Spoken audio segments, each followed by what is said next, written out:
Général près la cour d'appel de Dakar, donc, qui est pratiquement le chef du parquet, donc, de donner les éléments introductifs. Nous écoutons Ibrahim Ndoye, procureur. Merci madame, monsieur le procureur général.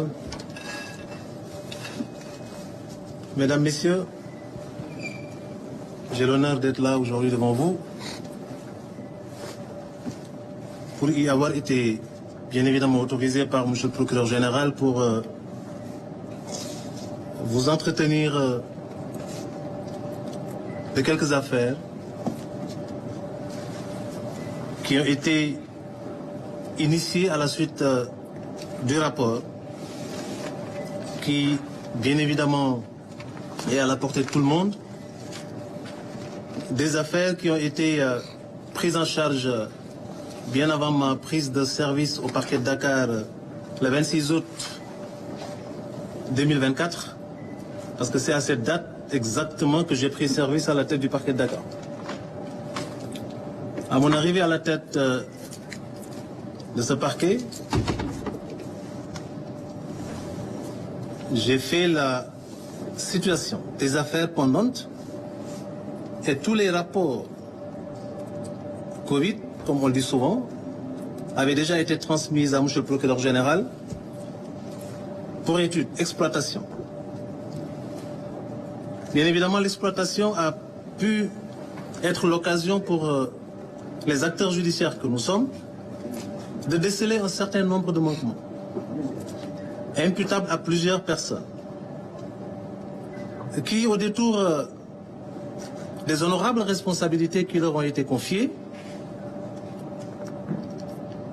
ont choisi d'arpenter les sentiers parfois sinueux d'une certaine délinquance, pour certains seulement, on y reviendra, et perpétrer un certain nombre de faits, tous caractéristiques d'infraction à la loi pénale et préjudiciables bien évidemment aux intérêts de l'État. Ces rapports nous ont été transmis juste la semaine dernière. Et après leur réception, et c'était naturellement la première fois que j'entrais en contact avec ce rapport Covid qui avait fini d'épingler un certain nombre de personnalités, mes services, et c'est l'occasion bien évidemment de rendre hommage à mes substituts, mes collaborateurs,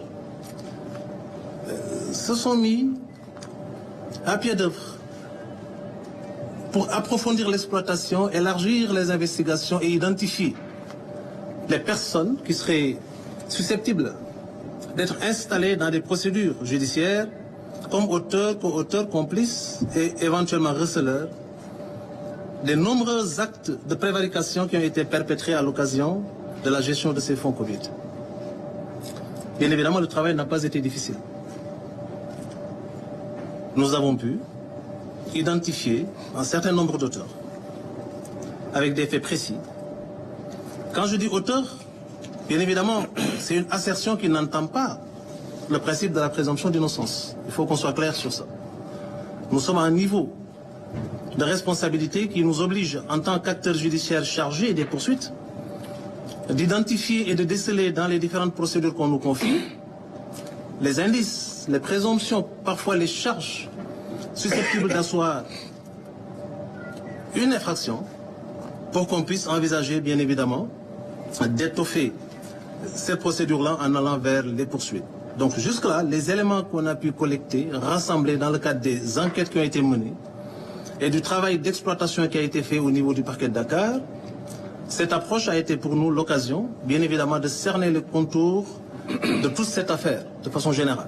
De sorte que nous avions décidé, bien évidemment, d'activer les leviers de la justice répressive en allant directement vers l'officier de police judiciaire pour solliciter, bien évidemment, ce sont des instructions, mais en tant que collaborateur naturel du parquet, solliciter son implication efficace, ce qui a été le cas, et également c'est l'occasion de rendre hommage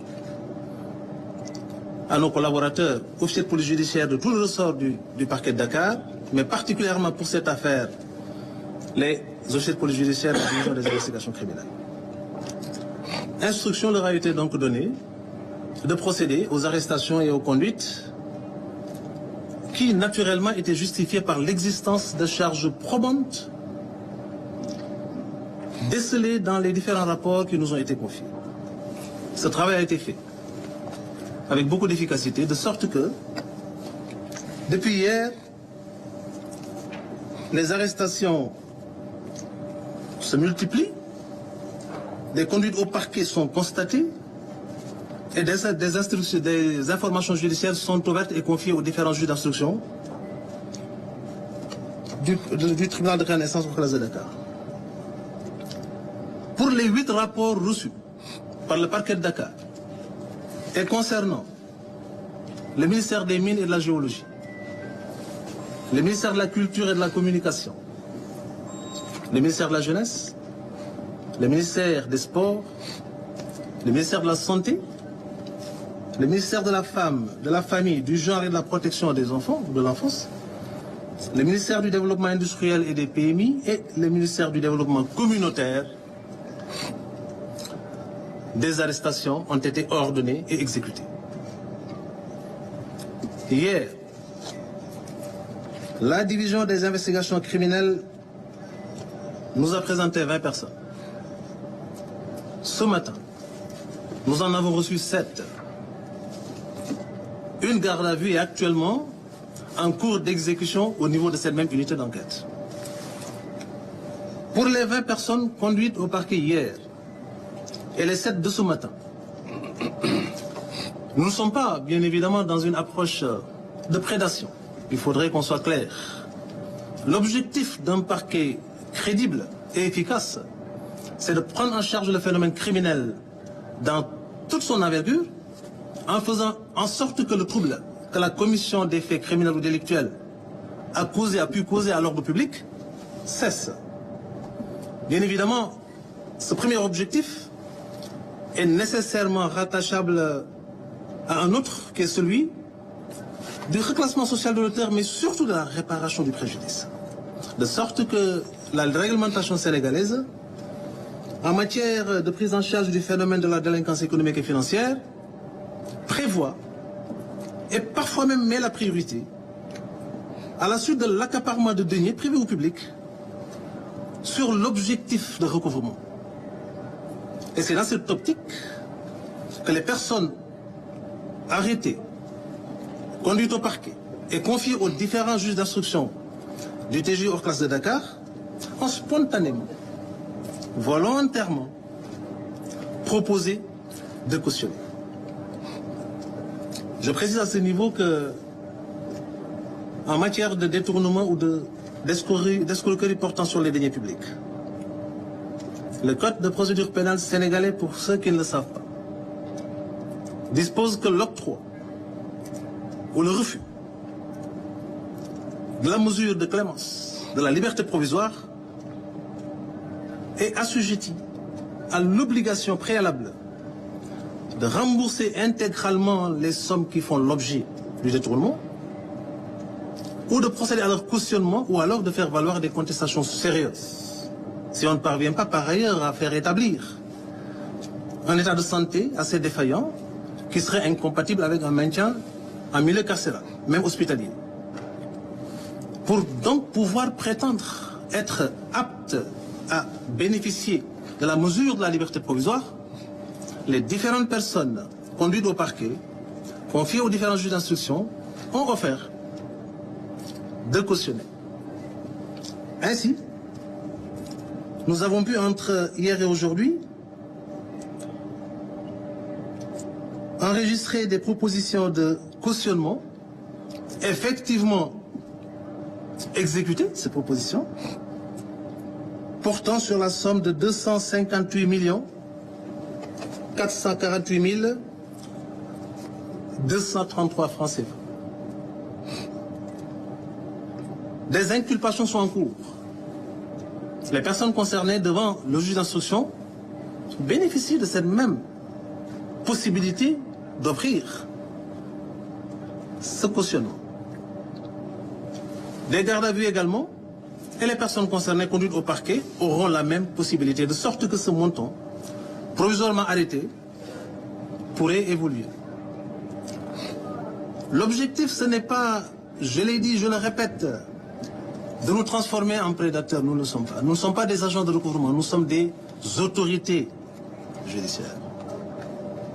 Quand la loi aménage une porte de sortie pour des personnes poursuivies, qui sont toujours couvertes du sceau de la présomption d'innocence, cette contestation, si elle n'est pas suffisamment articulée pour pouvoir caractériser les contestations sérieuses, doit nécessairement être accompagnée d'un cautionnement. C'est donc de l'argent qui est actuellement déposé au niveau de la caisse de dépôt et de consignation.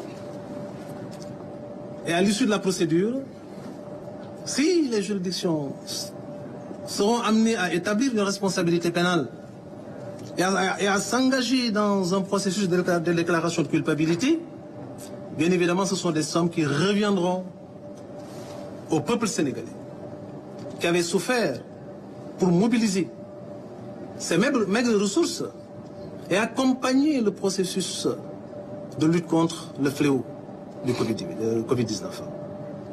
Si par contre ce principe de la présomption d'innocence consacré par les textes est validé plus tard par les juridictions de jugement, naturellement, les demandes de restitution pourront être adressées aux différentes autorités judiciaires concernées.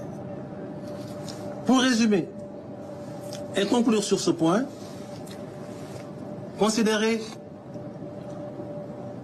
qu'entre hier et aujourd'hui, la division des investigations criminelles a conduit au parquet de Dakar, sur instruction de M. le procureur de la République de Dakar, 27 personnes. La plupart d'entre elles ont proposé de consigner et elles l'ont fait parce que les magistrats instructeurs ont accédé à leur demande. De sorte qu'entre hier et aujourd'hui, nous avons pu recouvrer la somme de 258 448 233 francs CFA. Les enquêtes se poursuivent. Ces 8 rapports sont toujours en cours d'exploitation. Toutes les responsabilités seront situées.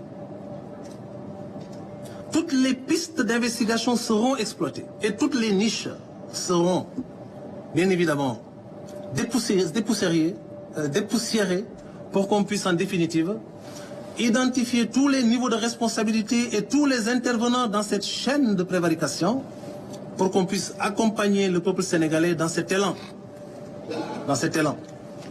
de lutte contre le fléau, bien évidemment, de la délinquance économique et financière.